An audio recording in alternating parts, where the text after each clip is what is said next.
Tony Adams wore leadership like a second skin, from a teenager stepping into Highbury to the captain who marshalled Arsenal through 4 league titles. His name became shorthand for grit, organisation and an iron will, Mr. Arsenal. Yet the trophies and the roar masked a darker truth. For years he fought an addiction that crept into every corner of his life and eventually exploded into a 44-day binge that left him hollowed out and terrified of what would come next. That collapse, the private spiral no one watching live football would have expected from that proud, commanding frame, became the raw turning point in a story that is less about disgrace than about the choice to fight back. When Adams finally decided to stop, it wasn't because the world demanded it. It was because he could no longer live controlled by the bottle. The timing of his decision mattered. 6 weeks into his sobriety, Arsene Wenger arrived at Arsenal and immediately changed what it meant to be a professional footballer at the club. New routines, new diets, a demand for mental as well as physical discipline. Suddenly, the environment around Adams allowed him not just to survive, but to rediscover his best form. He went on to captain double-winning sides, to savour moments he'd previously blurred, and to prove that recovery and peak performance could coexist.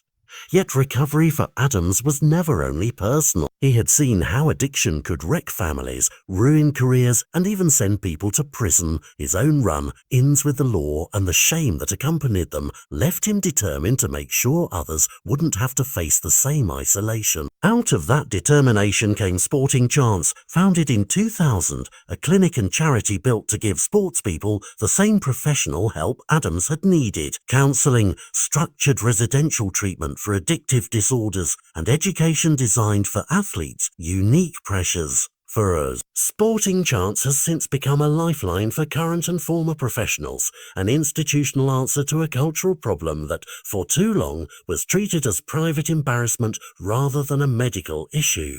That pivot from personal survival to public service is the reason why many now see Tony Adams' life as a study in transformation rather than a footnote about excess.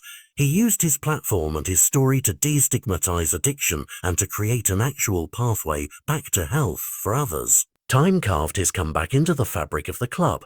A bronze statue outside the Emirates now freezes one of those triumphant moments, a reminder that the man who once fought his demons in secret became a lasting figure in the stadium plaza, honoured while still alive, an arc few athletes achieve. But the statue is only one page in a longer book. The real monument is the clinic, the meetings, the people who, decades later, can point to Sporting Chance and say, "I got help, I kept my job, I kept my family." For fans who remember the boots and the tackles, the new layer of that legacy, rescue, humility, service, makes the story richer and more complicated than any single match highlight. Tony Adams' journey matters because it reframes what we expect of sporting heroes. They can be flawless on the pitch and flawed off it. They can fall and then, importantly, choose to build.